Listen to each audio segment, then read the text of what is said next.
Hi boys and girls, I'm back once again and today I will be doing the characterization of the chapter Gorilla in the Guest Room. And there are three main characters that we will deal with and I am going to begin now. So please pay close attention. So the first character that I will deal with is Pongo. Pongo, the gorilla, is the protagonist of the story.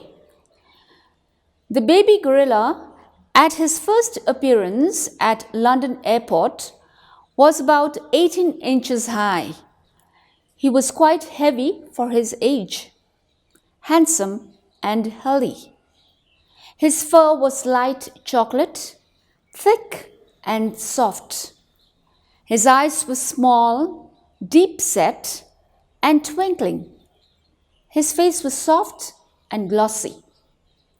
He was amiable and very playful like a child. At their first meeting, he inspected the author's beard. When the author tickled his ribs, he giggled like a child. When Nandy was served fruits, he would go to inspect who got the better share. Pongo had great interest in the world around. While driving home from the airport, he enjoyed the sight of the cows. Once in a while, looked at the author's face as if to communicate his liking.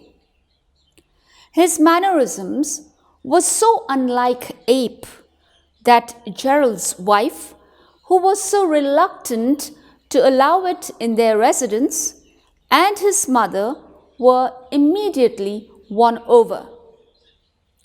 He was a great observer.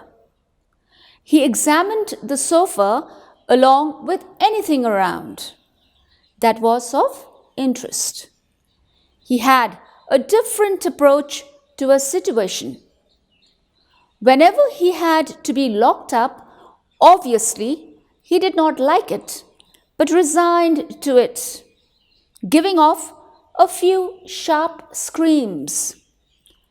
It was his antics, his appearance, good manners, and sense of humor that made him a favorite of all in a very short time.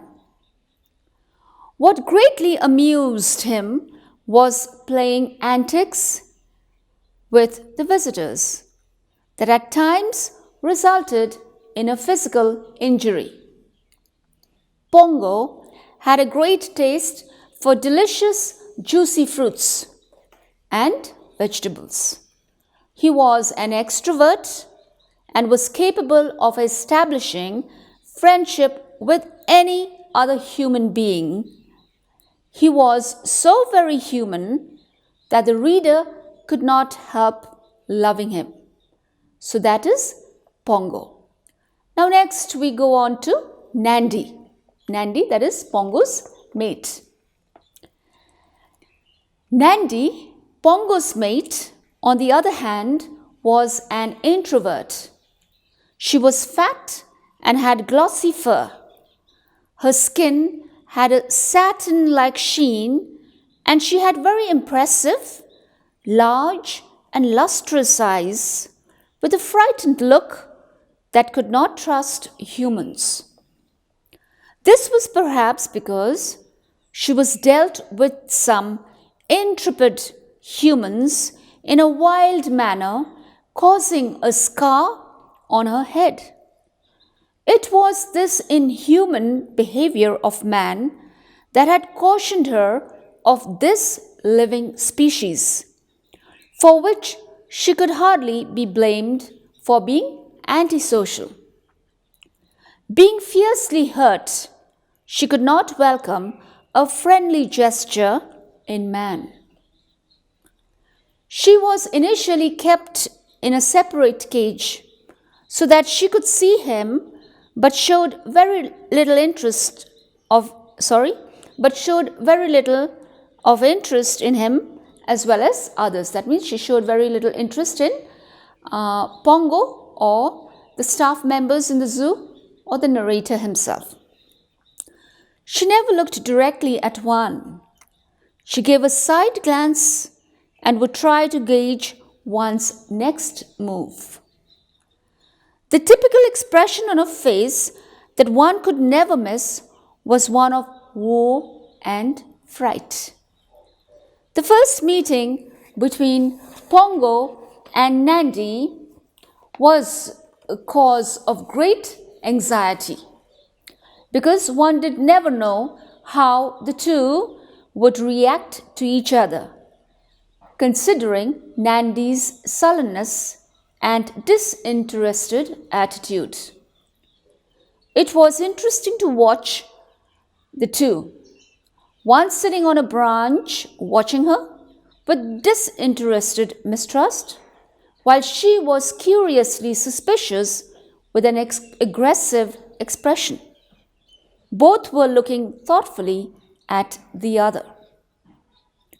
The female was much conscious of her rights and self-respect. When Pongo pulled her hair, she showed her disgust by baring her teeth and her grunts.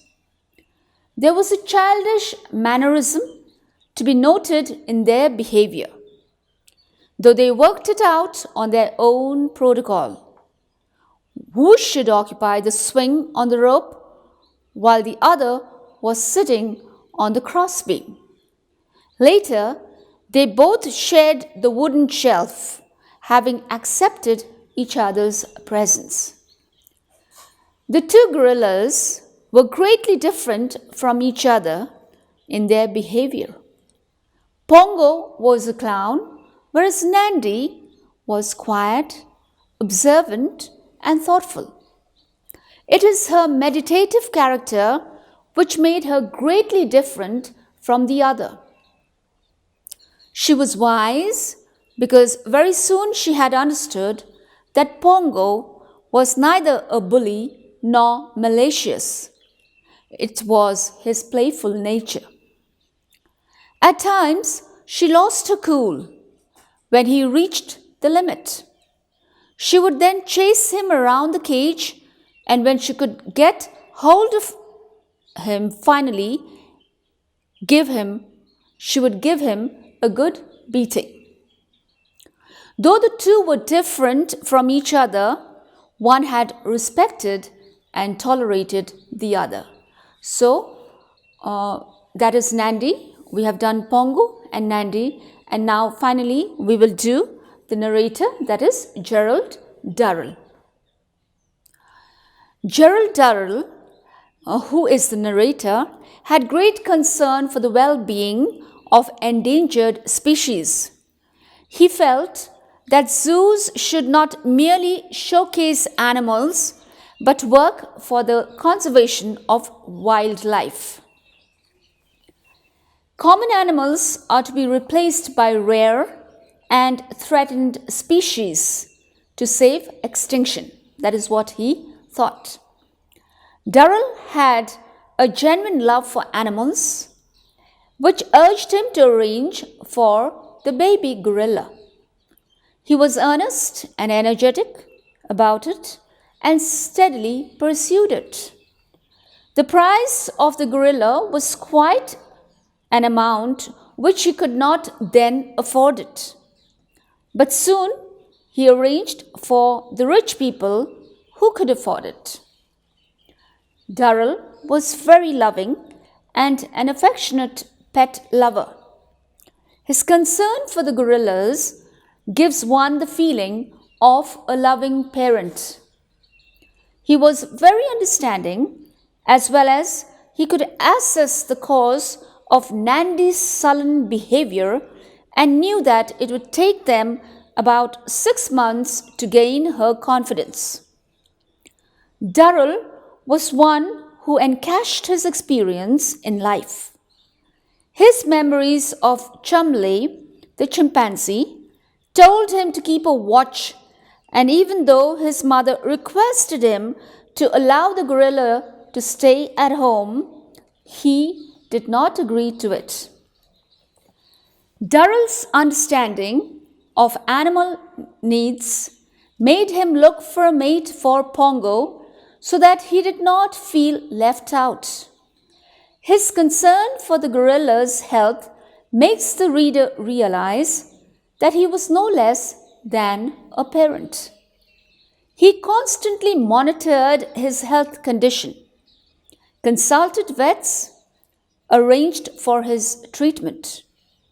He took pains to buy fruits and food that could bring back his appetite to improve his health, which was fast deteriorating. It was his love and concern that even made him think of cancelling his important foreign trip, that is, his trip to France. So, with that, boys and girls, we have completed the characterization on the chapter A Gorilla in the Guest Room.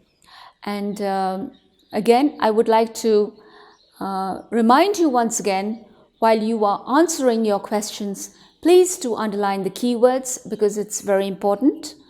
And another thing is, whatever the question asks you, remember to answer to the point. Do not just write the summary as many students do. Understand what the question is actually asking you, and then with the help of the story, with the help of the summary, you can elaborate on the various points that you need for that particular question. So, boys and girls, I will be back once again. Do not forget to watch my previous videos because I feel they might be helpful to you, and I hope that they will be useful to you.